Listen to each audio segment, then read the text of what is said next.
This episode of Dana Being Dana is brought to you in part by Dr. Lance Law and Dr. Mihaela Bogdanov at Comfort Care Family Dental.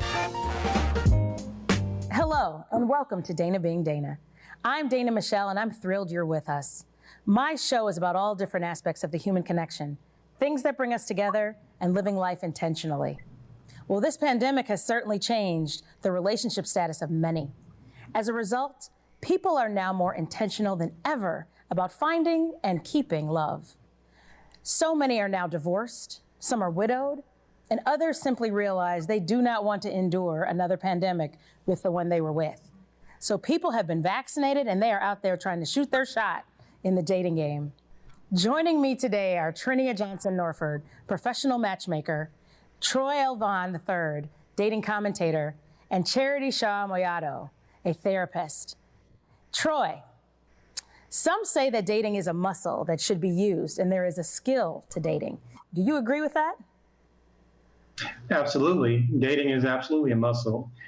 Just like any muscle in the human body that you work out, the more you use it, the more it grows and, you become stronger. And so the more you date, the more you become familiar and the less anxiety you feel, out there in the dating spectrum. So regardless if you are single, you need to date while you're single, when you're in a relationship, and when you're married, you need to continue to date and build that muscle. Trinia, what type of skills is Troy talking about that are required to date successfully? One skill I typically share with my clients to be a success at dating is to be able to date with confidence. It's very important to know your worth, being comfortable with yourself, smiling, being engaging, also be mindful of your body language, eye contact. All this falls under dating with confidence. And your date will be very attracted to you because of that. People are absolutely attracted to confidence, and I think that is so important. Charity, before people get into the dating game and test these skills, being confident, living their best life, is there self-work that needs to be done, particularly if there's been trauma or a breakup that people are moving on from? Yeah, that's a great question. I agree with Trinia and both you, Dana, that confidence is super attractive.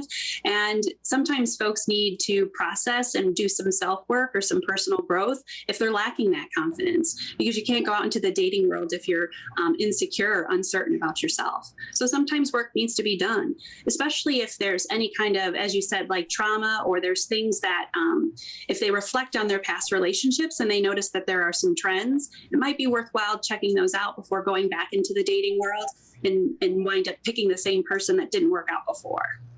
Speaking of trends, Troy, you are a connoisseur of all things dating, and you've got a lot to say about the dating world.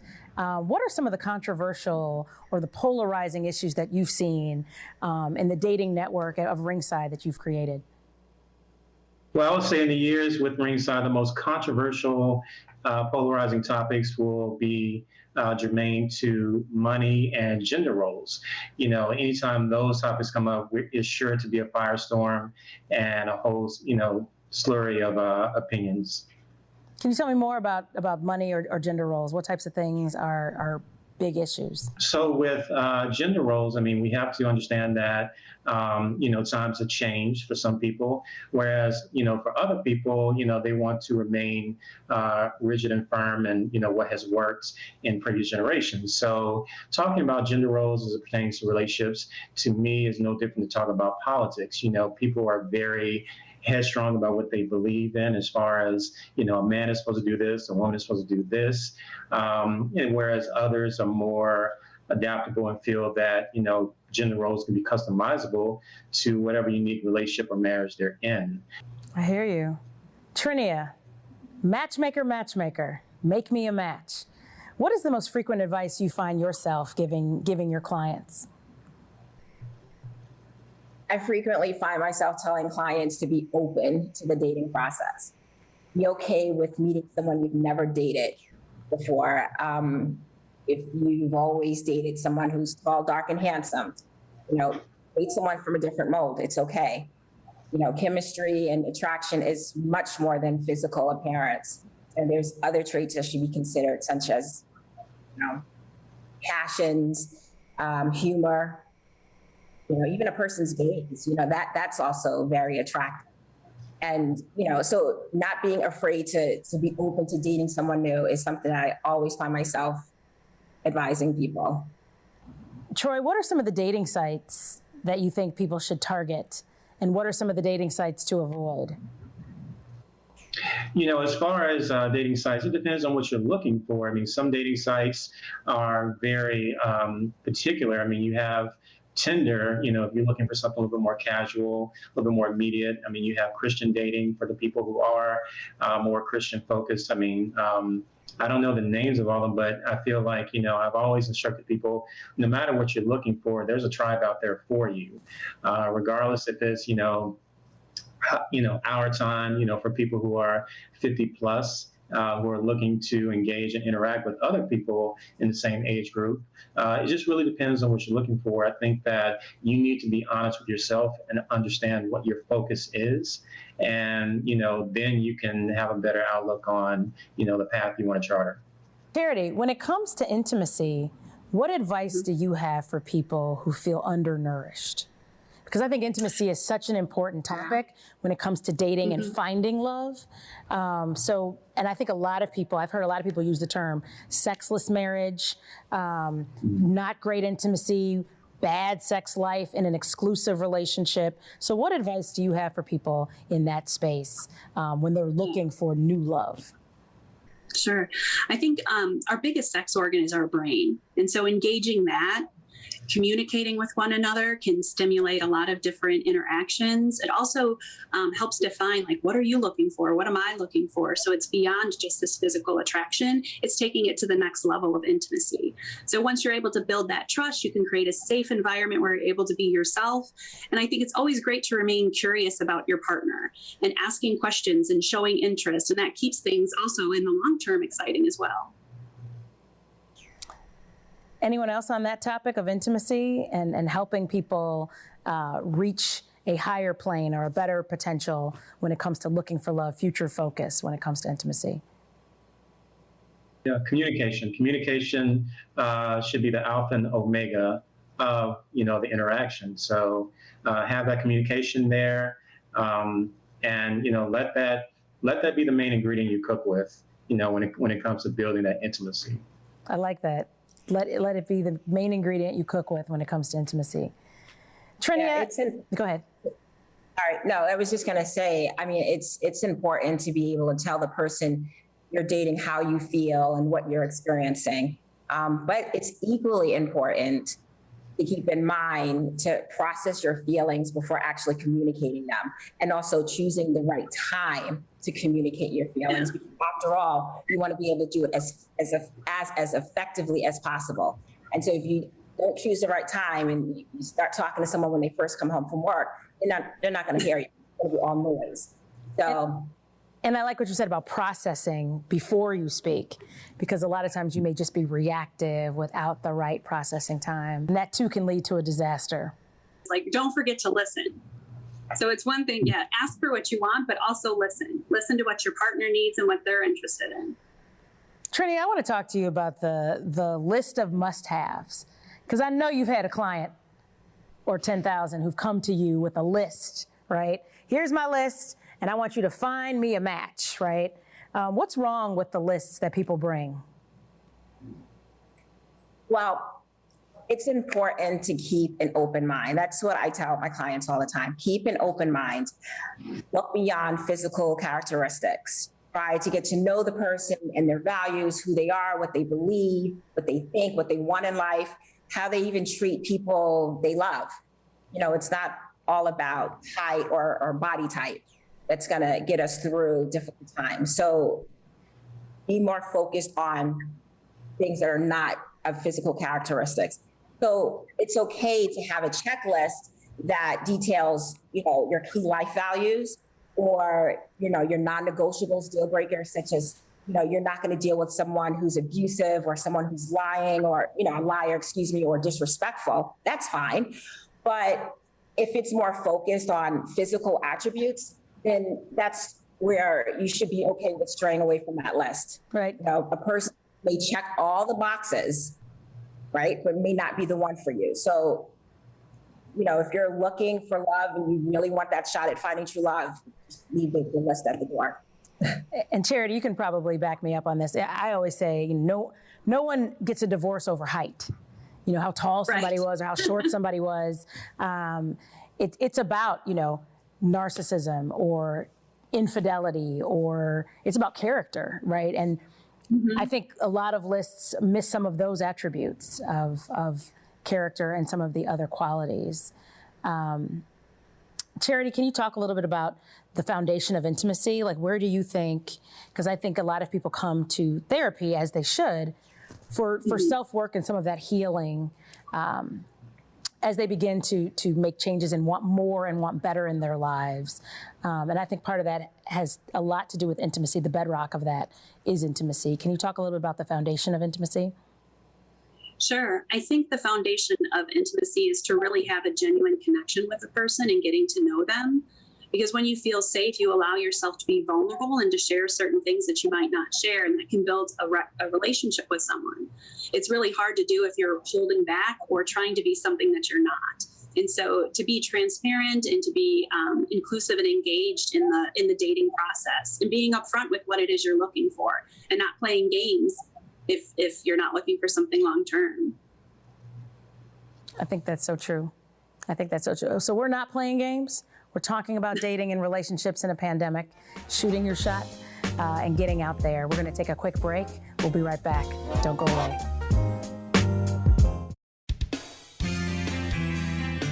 Hello, I'm Dr. Lance Law, part of the husband and wife team at Comfort Care Family Dental. I'd like to be the first to welcome you to our office. We strive to make every visit a relaxing and stress-free experience. The desires and needs of you and your family will be our primary focus in delivering the quality dental treatment you deserve.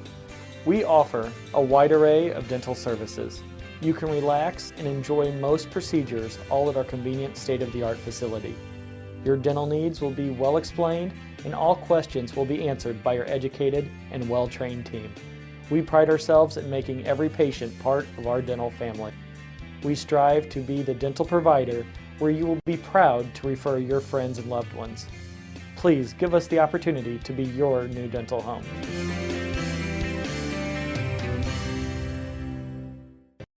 Stay in the know at home or on the go with NCTV 17 News Update.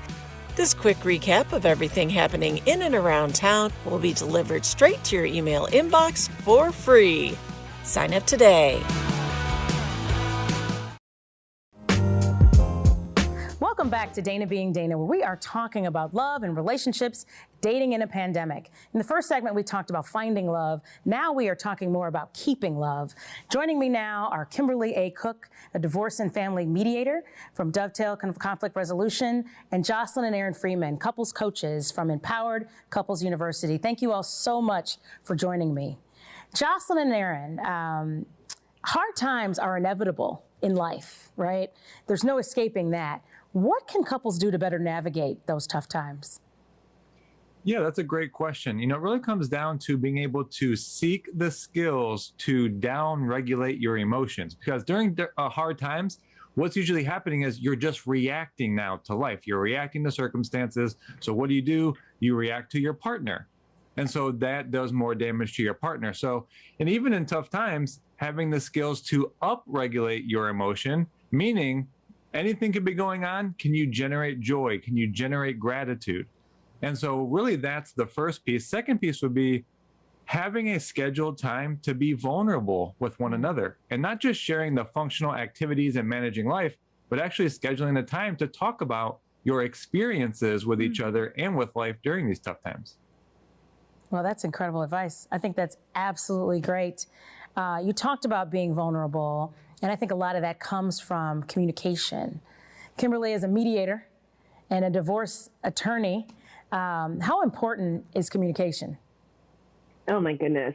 You can't get more important than communication. What I like, though, Aaron said, this idea of regulation, right? But I think communication is all about regulating not verbal communication, but your physical, your body, and really being aware of what you're kind of putting out. And I think what happens a lot of times when people are trying to communicate, they forget that, your movement, the actions a lot of times speak louder than words, right? And so one of the things that I really try to work on is this idea of let's actively listen to one another. And by actively listening, that means not just the idea of, okay, I heard what they're saying, but taking a step back, regulating that emotion and really letting it register, because then you're truly able to communicate. But I will say, breakdown oftentimes in marriages comes from the communication piece or lack thereof. Yep. I think it was Jocelyn and Aaron who said once recently about it not being about growing apart, but it's about stopping or discontinuing the things that nurture the relationship, like communication, like listening, like being intentional. So I ask you two, what does a mature and healthy relationship actually look like? Yeah. So what we find that all couples need, because every couple has different preferences. However, for a relationship to last and to be healthy, what we see is a mature relationship, there's a willingness to gain skills. There's not this is who I am, take it or leave it. There's actually, you know what? If I wanted to be a doctor, I wanted to be a surgeon, I would go to school for that to gain the skills. If I wanted to be a great chef, I would practice and be willing to learn new skills. And we believe that same mindset should exist in a relationship. And if you're in a mature relationship, there is that willingness. Okay, maybe I'm not the best communicator, but I'm willing to gain the skills. All right, maybe we don't have great conflict resolution skills, but I'm willing to gain them and practice. So willingness is a really key word. And also the ability to be humble and admit when we're not showing up our best, not pointing the finger at the other person and saying, you know what, I haven't been my best and I take responsibility for that. Here's what I'm going to do now. Can I just say that Aaron and Jocelyn are killing all these push points? I wanted to jump through here with this willingness. It's all about willingness, right? Totally. The willingness to work hard, the willingness to try, the willingness to listen, to communicate. You guys talked about this idea of vulnerability. It's all about the willingness to work. But I would even add to that, making sure you have that capacity to do that, right? Because not everyone has the capacity. And when we think about people who have narcissistic personalities or other issues where it really, truly is preventing them from that willingness to be humble, to be vulnerable, they just can't see it. And so if you find yourself kind of always being the person who's willing to try, willing to communicate, doing everything, I think that's where you really have that breakdown, really, whether it's mediation or in the process of divorce. When we think about, this idea of willingness, it's so important to make sure that everybody is willing and not just one person. I completely agree. And I think capacity and willingness are vital. And I think they are exactly the things that people didn't have during the pandemic. And it was the reason why so many relationships broke down, because people decided they were unwilling. They didn't want to have the capacity. They didn't want to invest. They shut down in many ways because there was a shutdown. And so I think it was difficult to get your needs and wants met during such a trying time because people kind of reached their limit. And they said, enough, the whole attitude of this is who I am. I'm not changing. I'm going to do what I want to do. And you're going to either take it or leave it. And unfortunately, a lot of people left it. I had something I could add to that as well. Sure. Communication, I think, as we all know, is not just talking. It has a huge part to do with listening, but also knowing yourself. So when it comes down to being able to communicate something like needs, especially when you're in a more challenging season, one of the things you have to do is start to pause and reflect for yourself. Am I even clear what I'm feeling? Am I even clear why I am feeling that way? If we're talking about someone thinks they're communicating just by openly sharing and saying whatever comes to them, well, you're normally probably sharing criticisms or complaints and blaming. And that's not really communication. That's circulating emotion out towards your partner like they're a punching bag. But to communicate is to first recognize what you're feeling, maybe why you're feeling that way, then Ask your partner, hey, is now a good time? I'd like to talk about our intimacy. I'd like to talk about our communication, because people didn't just do what otherwise? They blindside the other partner. They're cooking dinner, they're managing the kids. And just because you want to talk about it, you say, oh my gosh, our intimacy is so bad. It's not working. It's been so challenging. Whoa, wait, where is this coming from? So ask your partner, hey, is now a good time? I'd like to talk about increasing our intimacy so we can be even closer. I like that, setting aside the time to communicate your needs. I want to focus on one thing that Jocelyn and I discussed in that human moment. It was one of my favorite quotes, and she said that we all have our human moments. We all have times where we mess up. We all have times where we fail, and we can always do better. How do you counsel clients on forgiveness? Well, for forgiveness and forgiving our partner, it often starts with, have you been able to forgive yourself? And a lot of people hold grudges even on themselves, and they beat themselves down, and they're so hard on themselves. And so then, of course, they translate that into their partner. And what's missing a lot of times is grace and compassion and remembering that they're human. We have this visual that we put in our book where it's all these expectations of our partner, and they have to play like 30 roles in any given day. That's overwhelming. And so if your partner has a moment of being human, not showing up their best, can you forgive and realize, wow, like there is a lot on their plate. There's a lot on their shoulders. What would I might be able to offer to them instead of criticism or feedback or telling them where that's not good enough actually would be a compliment or acknowledging them or telling them they're doing a great job. And we can forget that so often. Yes. You know, one of the things I think when I think about this idea of not just forgiveness is perspective, right? We have our lens of what's going on in our day-to-day lives, what's going on in the relationship from our perspective. And so when we think about this idea of being able to forgive others or forgive ourselves, we really have to identify the perspective from which we're looking from. And one of the things that, you know, from a ground point, when I start having these conversations with clients, really comes from, let me hear your perspective of the issue. So what's really going on? Where is the breakdown?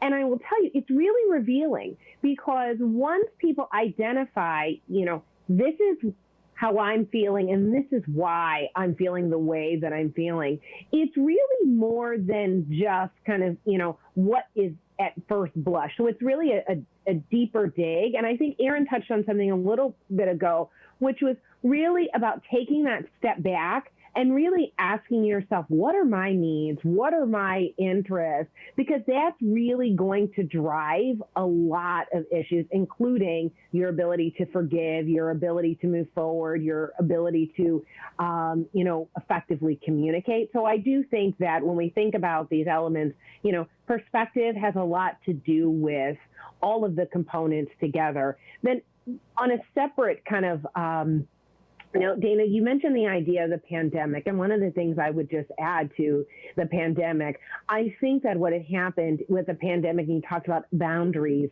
there were a lot of people who really had this opportunity to say, you know what, I'm not willing anymore to go forward in the way that I was before. We were all kind of on a hamster wheel. We were all so busy. We were all rushing. And then really, March of 2020, it was full stop for everybody. You had nowhere to go. You had nothing to do. You were all in the house.